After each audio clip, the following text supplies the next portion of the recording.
Hello everyone, welcome to our channel Pawan physics.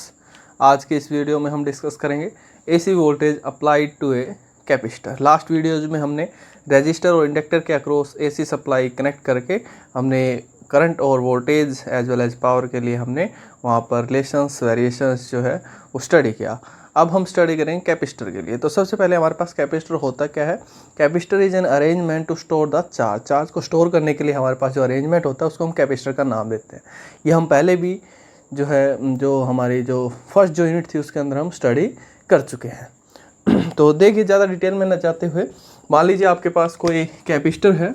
ये आपके पास कोई कैपेसिटर है जिसका कैपेसिटेंस जो है वो C है। तो जब आप इसको डीसी से कनेक्ट करते हो, डायरेक्ट जो आपके पास सप्लाई होती है, जब आप इसको इससे कनेक्ट करते हो तो इस केस में क्या होता है, यहाँ से जब करंट जब पास होता है यहाँ से, तो उस केस में जो कैपेसिटर जो है वो एक टाइम पे धीरे धीरे चार्ज होना स्टार्ट होता है।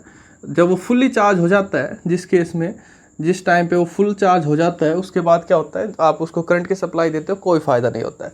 फुल चार्ज होने के बाद वो उस करंट को जीरो कर देता है। Okay, but in case of AC के केस में ऐसा नहीं होगा, क्योंकि एसी जो है वो आपके पास टाइम वेरिंग जो वोल्टेज जो है, अल्टरनेटिंग वोल्टेज और अल्टरनेटिंग करंट जो है वो टाइम वेरिंग फंक्शन, हर टाइम पे उसकी वैल्यू अलग अलग होती है। तो उसके केस में यहाँ पर क्या होता है, आपके पास जब आप इसको एसी सप्लाई से कनेक्ट करेंगे, ये आपके पास कोई कैपेसिटर है जिसका कैपेसिटेंस जो है वो C है। जब आप इसको एसी सप्लाई से कनेक्ट करोगे, मान लीजिए यहाँ से आपने जो सप्लाई दी है that is equal to V naught sine of omega t, तो इसकी वजह से करंट मिलेगा। तो उसमें क्या होता है, आपके पास जो करंट जो alternating current that is time varying current, तो हर टाइम पे वैल्यू अलग अलग करंट की। यहाँ देखोगे 0, सेम ऐसे यहाँ देखोगे T/4 पे, T/8 पे, जहाँ पर भी देखो करंट की वैल्यू अलग अलग। तो इसमें क्या होता है, जो कैपेसिटर जो है एक टाइम पे चार्ज होगा, एक टाइम पे डिस्चार्ज होगा, फिर चार्ज होगा, फिर डिस्चार्ज होगा। मतलब ये नहीं है कि एक टाइम पे फुल चार्ज हो गया उसके बाद करंट को ये करंट को जीरो कर देगा, ऐसा नहीं है। इसके अंदर करंट जो है वो भी कंटिन्यूसली सप्लाई होता रहेगा हर टाइम के ऊपर, और कैपेसिटर जो है वो चार्ज डिस्चार्ज ये एसी सप्लाई के अंदर चलता रहता है। ओके, तो अब हम मान लीजिए यहाँ पर आपके पास कोई कैपेसिटर है जिसका कैपेसिटेंस C है, और ये आपने यहाँ से इसको वोल्टेज की सप्लाई दी है that is equal to V naught sine of omega t. अब हम यहाँ पर I के लिए एक्सप्रेशन फाइंड आउट करना चाह रहे हैं, सेम वैसे ही जैसे हमने रजिस्टर और इंडक्टर के लिए फाइंड आउट की थी। तो यहाँ पर देखिए, आपको I जो देखने को मिलेगा, I और V के बीच में कितना फेज देखने को मिलेगा, फेज डिफरेंस देखने को मिलेगा। जैसे रजिस्टर के केस में फेज डिफरेंस 0 था, इंडक्टर के केस में जो आपके पास फेज डिफरेंस था करंट और वोल्टेज में 90 डिग्री का था। करंट जो था वो वोल्टेज से 90 डिग्री एंगल पीछे चल रहा था, यहाँ हम कहीं वोल्टेज जो थी वो करंट से 90 डिग्री एंगल आगे चल रही थी। अब सेम वही चीज़ें हम यहाँ पर इसके अंदर डिस्कस करेंगे। तो देखिए कैसे फाइंड आउट करेंगे। यहाँ पर जब ये आपने इसको एसी सोर्स से कनेक्ट कर रखा है, यहाँ से जब करंट जब यहाँ से पास होगा तो कैपेसिटर का क्या काम है, चार्ज को स्टोर करना। तो जो ये चार्ज स्टोर कर सकता है, मान लीजिए चार्ज स्टोर कर रहा है, क्यू चार्ज यहाँ पर स्टोर कर रहा है, क्यू चार्ज स्टोर कर रहा है, वी इसका कैपेसिटेंस है इस कैपेसिटर का। तो कैपेसिटर के अक्रॉस वोल्टेज डेवलप हो जाएगी, कितनी वोल्टेज डेवलप हो जाएगी, V is equal to Q/C। Okay, अब कैपेसिटर के अक्रॉस वोल्टेज डेवलप हुई, V is equal to Q/C।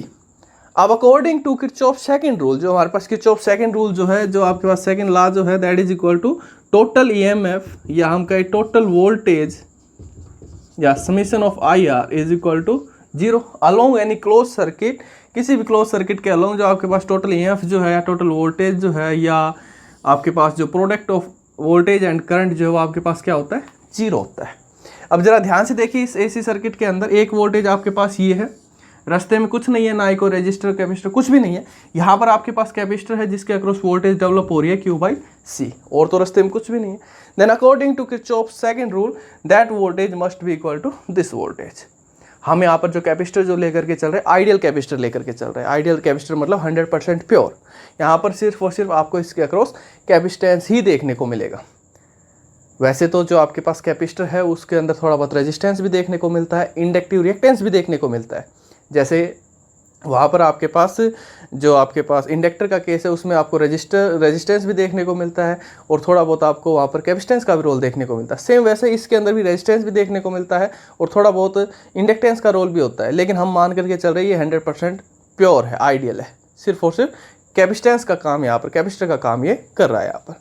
तो देखिए अब यहाँ पर ये जो वोल्टेज जो डेवलप हुई है वो इसी की वजह से हुई है। Then according to Kirchhoff second rule हम लिख सकते हैं V naught sine of omega t is equal to Q by C. Okay, तो अब मैं इसको कैसे लिख सकता हूँ, अब मुझे फाइंड आउट करनी है वैल्यू करंट की। तो करंट आपके पास क्या होता है D q by d T. तो क्यू की वैल्यू अगर मुझे पता लग जाए तो मैं करंट की वैल्यू फाइंड आउट कर सकता हूँ। तो यहाँ से मैं क्यू की वैल्यू फाइंड आउट कर सकता हूँ। चार्ज मेरे पास कितना आएगा, Q is equal to V naught C sine of omega t, where V naught is the maximum value of the voltage, C is the capacitance of the capacitor, omega is the angular frequency, और T जिस भी time पे आप देखना चाह रहे हो। तो करंट मेरे पास कितना हो जाएगा, I is equal to d q by d t, that is equal to d by d t of q. Q आपके पास कितना है V naught C sine of omega t. तो जो चीज़ें कॉन्स्टेंट है उसको बाहर लिख लो, जो वेरिएबल है उसको डिफ्रेंशिएट कर दो। तो I इज इक्वल टू हमारे पास कितना हो जाएगा, V note maximum value of voltage constant, C capacitance of the capacitor, ये भी हम वेरी नहीं कर रहे हैं, कांस्टेंट ही है, omega T sine omega T ये वेरिएबल है, तो इसका डिफ्रेंशिएट कर दीजिए with respect to D T. तो आपके पास जो डिफ्रेंशिएशन जो होता है साइन ऑफ थीटा का with respect to D theta, sine theta का with respect to D theta जो आपके पास डिफ्रेंशिएशन होता है ये आपके पास होता है कोस ऑफ थीटा। तो अब आपके पास है differentiation of sine omega t with respect to D T. तो ये आपके पास किसके इक्वल होगा, कोस ऑफ ओमेगा टी, और ओमेगा टी का with respect to t, with respect to t ये कितना होगा आपके पास ओमेगा मल्टीप्लाई में। तो इसका डिफ्रेंशिएशन कितना हो जाएगा हमारे पास, that is equal to V naught C sine omega T का कोस ऑफ ओमेगा टी और ओमेगा टी का with respect to T omega. इसको मैं आगे लिख लेता हूँ। तो ये हमारे पास वैल्यू आ जाती है करंट की। तो क्या वैल्यू आई है हमारे पास करंट की,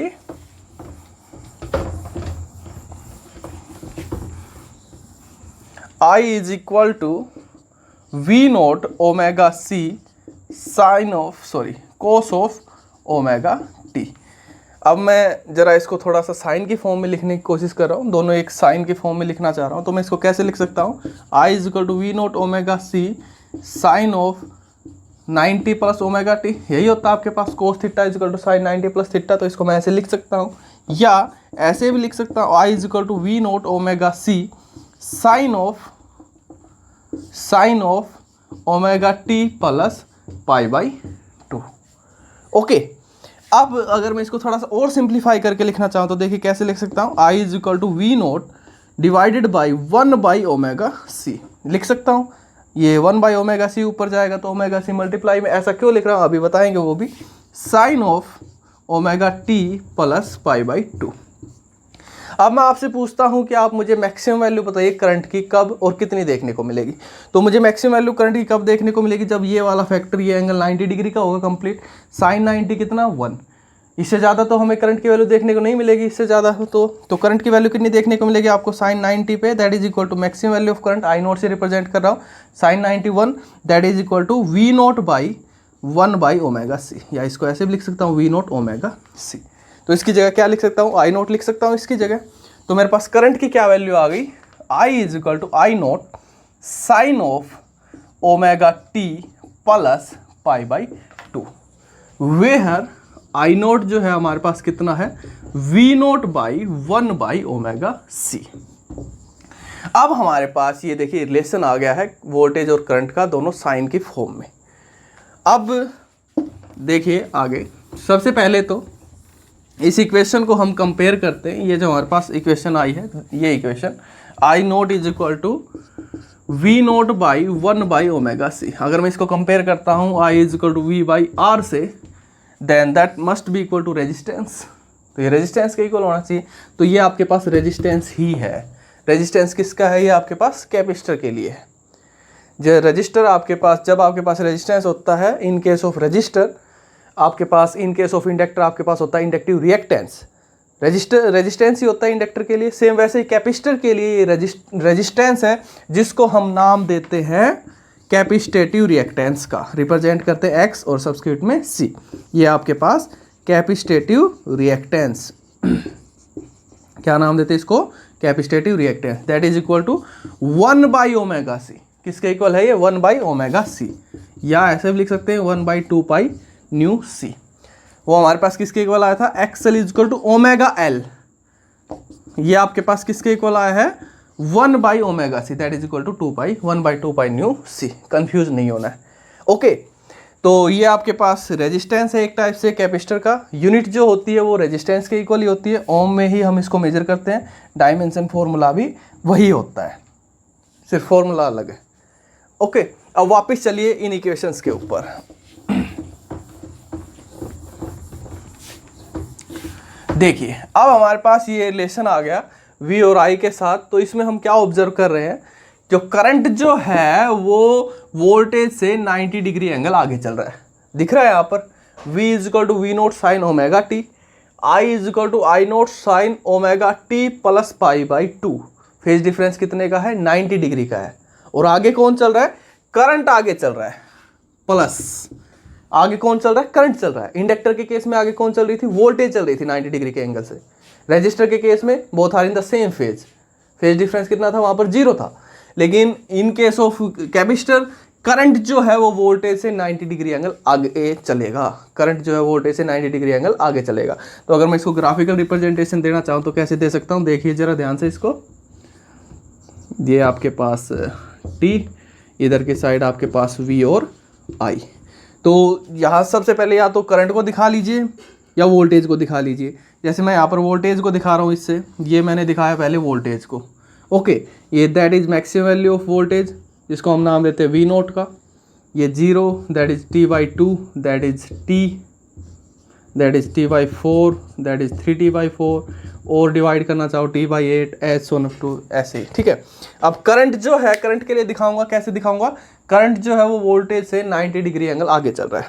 तो जिस टाइम पे वोल्टेज 0 है, करंट उससे 90 डिग्री एंगल आगे होना चाहिए, मतलब करंट की वैल्यू उस टाइम पे मैक्सिमम होनी चाहिए। तो मैक्सिमम मैं कहाँ से शुरू करूँगा, यहाँ से शुरू करूँगा, थोड़ा इससे नीचे। क्यों, क्योंकि यहाँ से दिख रहा है आपको I0 is equal to V0/1/ω/c, value तो कम ही मिलेगी आपको। I0 की वैल्यू V0 से हमेशा कम ही होती है। तो यहाँ से देखिए, जब ये वोल्टेज की वैल्यू 0 है, उस टाइम पे करंट मैक्सिमम हो चुका होता है, उससे 90 डिग्री एंगल आगे चलता है। जिस टाइम पे वोल्टेज की वैल्यू मैक्सिमम होती है, उस टाइम पे करंट जो है वो 0 हो चुका होता है पहले ही, उससे 90 डिग्री एंगल आगे चलता है π/2 के फेज से। जब वोल्टेज की वैल्यू 0, उस टाइम पे करंट की वैल्यू मैक्सिमम, देख सकते हो, जब वोल्टेज की वैल्यू मैक्सिमम, करंट की वैल्यू 0। जब करंट वोल्टेज की वैल्यू 0, करंट की वैल्यू मैक्सिमम, ऐसे। तो करंट जो है वो वोल्टेज से 90 डिग्री एंगल आगे चलता है। ओके, ये है इसकी ग्राफिकल रिप्रेजेंटेशन। सेम ऐसे अगर मैं इसको with the help of phasor diagram में दिखाना चाहूँ तो कैसे दिखा सकता हूँ, देख लीजिए फेजर डायग्राम। ये आपके पास कोई फेजर मैंने यहाँ पर ले लिया, यहाँ पर विद एंगुलर फ्रीक्वेंसी ओमेगा के साथ वो रोटेट कर रहा है, किसी टाइम t1 पे मैं दिखा रहा हूँ। ये मैंने दिखाया वोल्टेज के लिए। तो वोल्टेज आपके पास क्या है, V is equal to V0 sine of omega T, ये उसका एम्पलीट्यूड रिप्रेजेंट करता है, साथ के साथ डायरेक्शन के लिए भी।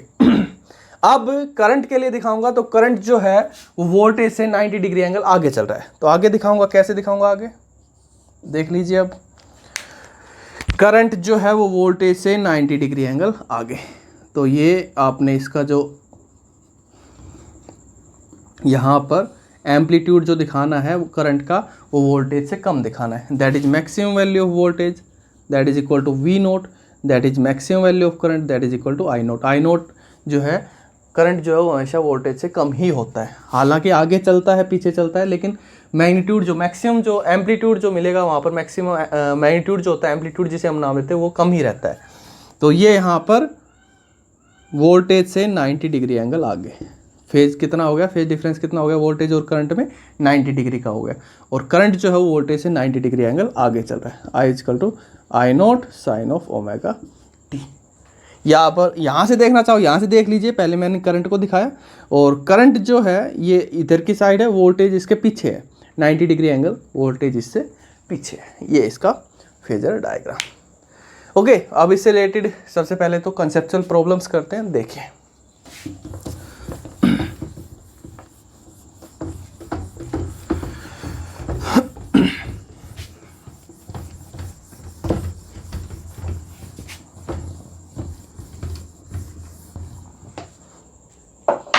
सबसे जो पहली जो प्रॉब्लम है वो आपके पास क्या है, आपके पास कोई कैपेसिटर है, उसके सीरीज में कोई बल्ब या लैंप लगा हुआ है, इसके सीरीज में कोई बल्ब या लैंप लगा हुआ है, ये मैंने बल्ब लगा दिया। तो क्वेश्चन कुछ इस टाइप से है, वो आपसे कह रहा है कि आपने एक बार तो इसको एसी से कनेक्ट करना है, एक बार इसको डीसी से कनेक्ट करना है। मान लीजिए पहले मैंने इसको कनेक्ट कर दिया डीसी से, ओके। एक बार आपने इसको डीसी सप्लाई से कनेक्ट करना है, एक बार एसी सप्लाई से कनेक्ट करना है। तो कनेक्ट करने के बाद क्वेश्चन ये है, सबसे पहले आपने इसको डीसी से कनेक्ट कर दिया। क्वेश्चन ये है, जब आपने इसको डीसी से कनेक्ट किया और यहाँ पर जो आपके पास इस कैपेसिटर का जो कैपेसिटेंस जो है वो आपने रिड्यूस किया, कम किया, तो उस टाइम पे इस बल्ब की ब्राइटनेस पे क्या इफेक्ट पड़ेगा। क्वेश्चन ये है, इसकी ब्राइटनेस जो है, बल्ब की जो ब्राइटनेस जो वो कम हो जाएगी, ज़्यादा हो जाएगी, या जैसी है वैसी ही रहेगी, ये क्वेश्चन है। एक बार फिर से सुन लीजिए। ये आपके पास कैपेसिटर है, ठीक है। यहाँ से आपने इसको डीसी सप्लाई से कनेक्ट किया गया है, कैपेसिटर के साथ यहाँ पर इसके सीरीज में ये बल्ब लगाया हुआ है। क्वेश्चन ये है, जब आप इस कैपेसिटर के कैपेसिटेंस को डिक्रीज़ कर दोगे, पहले मान लीजिए सी था, बाद में सी डैश कर दिया, डिक्रीज़ कर दिया, पहले 1 फेराड था, बाद में 0.5 फेराड कर दिया, डिक्रीज़ कर दिया, तो इस बल्ब की ब्राइटनेस पे क्या इफेक्ट पड़ेगा, कम होगा, ज़्यादा होगा, जैसी है वैसी रहेगी, या ग्लो ही नहीं करेगा, ये क्वेश्चन है। तो अब ज़रा समझिए इस चीज़ को। डीसी सप्लाई में क्या होता है, यहाँ से जब डीसी सप्लाई से इसको करंट मिलेगा तो एक टाइम पे क्या होगा, ये धीरे धीरे चार्ज होना स्टार्ट होगा। एक टाइम जब फुल चार्ज हो जाएगा, फुल चार्ज होने के बाद क्या है, करंट जो है वो डिक्रीज हो जाएगा, करंट की वैल्यू 0 हो जाती है। फुल चार्ज होने के बाद जब कैपेसिटर फुल्ली चार्ज हो जाता है, उसके बाद वो करंट नहीं लेता है, करंट की वैल्यू 0 हो जाती है, सर्किट में करंट रहता ही नहीं। तो इस केस में क्या होगा, आपके पास यहाँ पर इसके अक्रॉस कोई करंट मिलेगा ही नहीं, कोई करंट नहीं मिलेगा तो ये ग्लो ही नहीं करेगा, ओके। अब क्या कह रहा है कि उसके कैपेसिटेंस को कम कर दिया। कैपेसिटेंस को कम कर दो चाहे ज़्यादा कर दो, क्या फ़र्क पड़ना है, वो एक टाइम पे चार्ज होगा, फुल्ली चार्ज हो जाएगा, उसके बाद करंट उस सर्किट में मिलेगा ही नहीं। तो यहाँ पर इसकी ब्राइटनेस का तो सवाल ही नहीं था, ब्राइटनेस तो देखने को ही नहीं मिलेगी, क्योंकि बल्ब जो है ग्लो ही नहीं करेगा in this case. Next question इसी का ही केस जो है वो ये है। अब आपने क्या करना है, इसको एसी से कनेक्ट करना है, एसी सप्लाई से कनेक्ट करना है, वही कैपेसिटर है, वही बल्ब है। अब आपने ये बताना है कि अब जब आप इसको एसी सप्लाई से कनेक्ट करोगे और एसी सप्लाई से कनेक्ट करने के बाद जब आप इस कैपेसिटर के कैपेसिटेंस को कम कर दोगे तो इस बल्ब की ब्राइटनेस पे क्या इफेक्ट पड़ेगा, कम होगा, ज़्यादा होगी, जैसी है वैसी रहेगी, या ग्लो ही नहीं करेगा। क्वेश्चन ये है। तो देखिए डियर स्टूडेंट्स, इसमें क्या होता है, जब आप एसी सप्लाई देते हो तो एसी सप्लाई के केस में जो कैपेसिटर जो है वो पहले क्वार्टर साइकिल के अंदर, साइकिल का 1/4 पार्ट के अंदर चार्ज होना स्टार्ट होता है, अगले हाफ साइकिल के अंदर वो डिस्चार्ज होना स्टार्ट होता है। मतलब पहले हाफ साइकिल में चार्ज होगा, अगले हाफ साइकिल में डिस्चार्ज होगा, अगले हाफ साइकिल में फिर से चार्ज होगा, अगले हाफ साइकिल में फिर डिस्चार्ज होगा, सॉरी हाफ साइकिल नहीं, क्वार्टर साइकिल में, पहले क्वार्टर साइकिल में वो चार्ज होगा, अगले क्वार्टर साइकिल में डिस्चार्ज होगा, अगले क्वार्टर साइकिल में फिर चार्ज, अगले क्वार्टर साइकिल में फिर डिस्चार्ज, ऐसे चलता रहता है। क्योंकि हर हाफ साइकिल के बाद करंट की डायरेक्शन चेंज होती रहती है, जो हमारे पास अल्टरनेटिंग करंट है, हर हाफ साइकिल के बाद उसकी डायरेक्शन चेंज होती रहती है। तो यहाँ तक जो है करंट इंक्रीज करता है, उसके साथ वो क्या करता है, चार्ज होता है। जब ये डिक्रीज होता है तो डिस्चार्ज होता है, फिर से करंट की वैल्यू इंक्रीज होती है अपोजिट डायरेक्शन के अंदर, तो वो भी अपोजिट डायरेक्शन के अंदर चार्ज होता है। अपोजिट डायरेक्शन का मतलब पहले जब ये आपके पास पॉजिटिव था, ये नेगेटिव था, तो नेगेटिव हाफ साइकिल के अंदर ये प्लेट नेगेटिव देखने को मिलेगी, ये प्लेट पॉजिटिव देखने को मिलेगी, ओके। तो मतलब कहने का क्या है, इसके अंदर एसी सप्लाई के अंदर कैपेसिटर जो है वो एक टाइम पे चार्ज, एक टाइम पे डिस्चार्ज, एक टाइम पे चार्ज, एक टाइम पे डिस्चार्ज, तो जब तक उसके अंदर करंट फ्लो करता रहेगा ये प्रोसेस चलती रहेगी। डीसी की तरह नहीं है कि एक बार फुल्ली चार्ज होकर के बैठ गया और सर्किट में करंट देखने को नहीं मिलेगा, वहाँ पे करंट आपको देखने को मिलेगा। मतलब कहने का ये बल्ब तो ग्लो तो करेगा। बल्ब ग्लो करेगा। अब क्वेश्चन ये है, अब आपने क्या किया, इसका जो कैपेसिटेंस जो उसको कम कर दिया, कैपेसिटेंस को रिड्यूस कर दिया। कैपेसिटेंस मतलब capability of store the charge, charge को स्टोर करने की कैपेबिलिटी कितनी है उसको कम कर दिया, अब उसकी कैपेसिटी को। तो अब इसकी बल्ब की ब्राइटनेस पे क्या इफेक्ट पड़ेगा, तो क्या इफेक्ट पड़ेगा, देखिए हमारे पास अभी अभी एक रिलेशन आया था रेजिस्टेंस के लिए फॉर कैपेसिटेंस। कैपेसिटर हमारे पास क्या आया था जिसको हम नाम दिया कैपेसिटेटिव रिएक्टेंस का, that is equal to 1/ω/c। C क्या है, कैपेसिटेंस ऑफ द कैपेसिटर। अब आपने कैपेसिटेंस जो है कैपेसिटर का वो क्या कर दिया, डिक्रीज कर दिया। डिक्रीज कर दिया तो कैपेसिटर का जो रेजिस्टेंस है जिसको हम नाम दे रहे कैपेसिटेटिव रिएक्टेंस का, उसके ऊपर क्या इफेक्ट पड़ेगा, वो इंक्रीज हो जाएगा। ये डिक्रीज होगा इसके इनवर्सली प्रोपोर्शनल, तो ये क्या होगा, इंक्रीज हो जाएगा। तो यहाँ पर कैपेसिटेटिव रिएक्टेंस जो है, या मैं सीधा सीधा कहूँ रेजिस्टेंस जो है कैपेसिटर का वो इंक्रीज हो जाएगा। कैपेसिटेंस का रेजिस्टेंस इंक्रीज हो जाएगा तो इसके पास करंट कम पहुँचेगा, इसके पास करंट कम पहुँचेगा तो इसकी ब्राइटनेस जो है वो कम हो जाएगी, ब्राइटनेस कम हो जाएगी। अगर मैं इसको इंक्रीज कर देता, अगर मैं इसके कैपेसिटेंस को बढ़ा देता, तो ये जो है ये आपके पास capacitive reactance that is resistance of the capacitor वो क्या हो जाता, डिक्रीज हो जाता। ये डिक्रीज हो जाता तो उस केस में इसकी ब्राइटनेस बढ़ जाती। ओके, अब नेक्स्ट एक और देख लीजिए।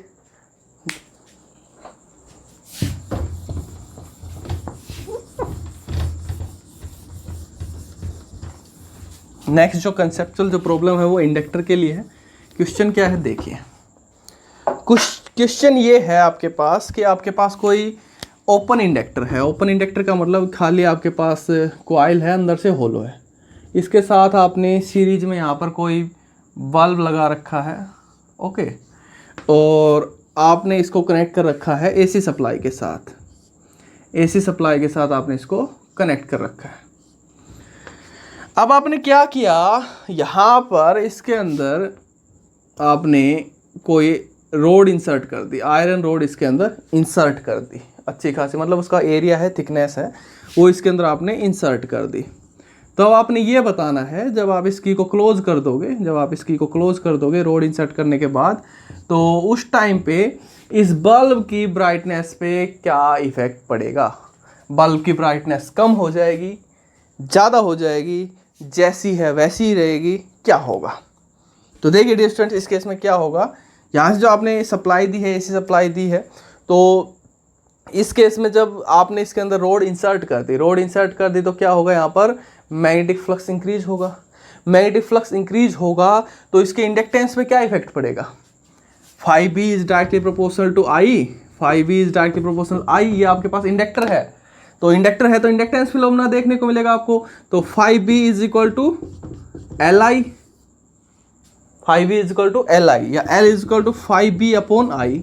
जितना ज़्यादा मैग्नेटिक फ्लक्स बढ़ेगा, आपने यहाँ पर रोड इंसर्ट कर दी तो मैग्नेटिक फ्लक्स लिंकेज बढ़ेगा, तो मैग्नेटिक फ्लक्स बढ़ेगा तो इंडक्टेंस बढ़ेगा, तो इस इंडक्टर के रेजिस्टेंस पे क्या इफेक्ट पड़ेगा, जिसको हम नाम दे रहे हैं इंडक्टिव रिएक्टेंस का। तो वो आपके पास क्या होता है, XL is equal to omega L, that is equal to 2π/μL। तो इंडक्टेंस बढ़ेगा तो इसके रेजिस्टेंस पे क्या इफेक्ट पड़ेगा, इंडक्टर के रेजिस्टेंस पे क्या इफेक्ट पड़ेगा, दैट इज डायरेक्टली प्रोपोर्शनल। तो ये बढ़ेगा तो ये भी तो बढ़ेगा। तो इस केस में जब इसके अंदर आप आयरन रोड इंसर्ट कर दोगे तो इसका रेजिस्टेंस बढ़ जाएगा, या हमका इंडक्टिव रिएक्टेंस बढ़ जाएगा, तो इसका रेजिस्टेंस बढ़ जाएगा तो आगे करंट की सप्लाई कम हो जाएगी।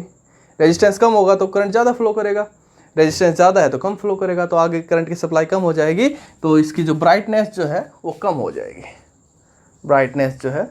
जाएगी। ओके, अब इससे रिलेटेड एक और प्रॉब्लम देखिए।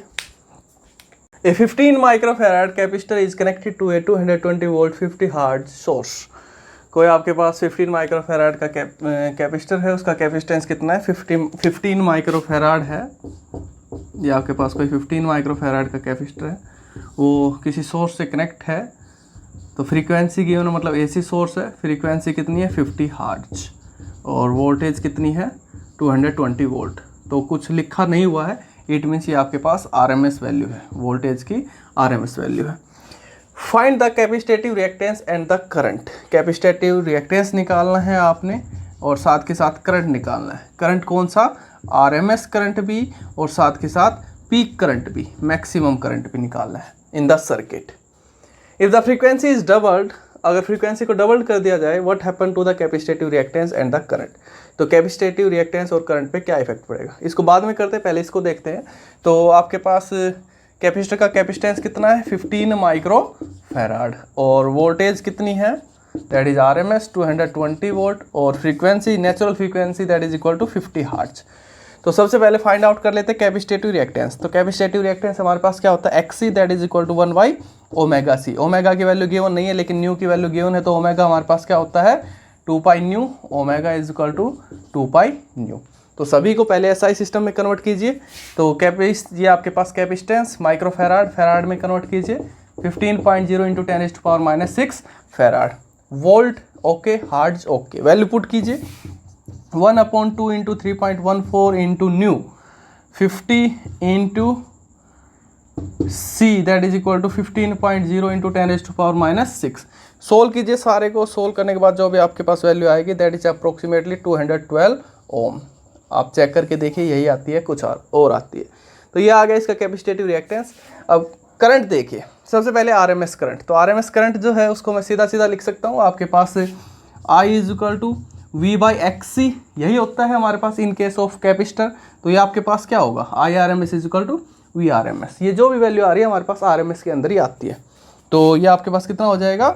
IRMS is equal to V 220 XC, अभी जो आया है 212। तो इसको सोल्व करने के बाद आपके पास जो वैल्यू आएगी that is equal to nearly equal to 1.04 ampere. ये आ गया हमारे पास RMS वैल्यू। अभी पीक वैल्यू भी पूछी है, तो पीक वैल्यू और RMS वैल्यू के अंदर क्या रिलेशन होता है हमारे पास करंट के लिए? I effective is equal to 0.707 time of I0। तो I0 आपके पास क्या होता है? I effective divided by 0.707। तो इसको सोल्व करने के बाद आपके पास जो भी वैल्यू आएगी दैट इज 1.04 डिवाइडेड बाई 0.707। तो ये आपके पास कितनी वैल्यू हो जाएगी? Nearly equal to 1.47 ampere. Check करके देख लेना। अब चलिए नेक्स्ट पार्ट पे। नेक्स्ट पार्ट में क्या कह रहे हैं? What happen to the capacitive reactance and the current if the frequency is doubled. अगर फ्रीक्वेंसी को डबल कर दिया जाए, पहले जो फ्रीक्वेंसी थी 50 हर्ट्ज, अब उसको डबल कर दिया जाए। कितना कर दिया जाए? 2 into 50 that is equal to 100 hertz. तो उस टाइम पे कैपेसिटेटिव रिएक्टेंस और करंट पे क्या इफेक्ट पड़ेगा? तो देखिए, ये रहा आपके पास capacitive reactance that is inversely proportional to the frequency. तो इस फ्रीक्वेंसी को अगर आप डबल कर दोगे, इस फ्रीक्वेंसी को आप डबल कर दोगे, अब ये nu dash is equal to 2 time of nu. तो जो कैपेसिटेटिव रिएक्टेंस जो क्या हो जाएगा? हाफ हो जाएगा, पहले से हाफ हो जाएगा। ठीक है, 1/2 रिड्यूस, हाफ हो जाएगा। करंट के साथ क्या होगा? करंट आपके पास ये रहा, current is VRMS/XC, XC is equal to 1/ωc that is equal to, इसको हम कैसे लिख सकते हैं? V into ωc। तो that is equal to 2π nu. तो ये अगर आप बढ़ा रहे हो, फ्रीक्वेंसी बढ़ा रहे हो, तो करंट भी बढ़ जाएगा। 2 टाइम कर दिया तो करंट भी आपका 2 टाइम हो जाएगा पहले से। ओके, तो इस वीडियो में इतना ही। नेक्स्ट वीडियो में हम डिस्कस करेंगे average power associated with capacitor. Thank you.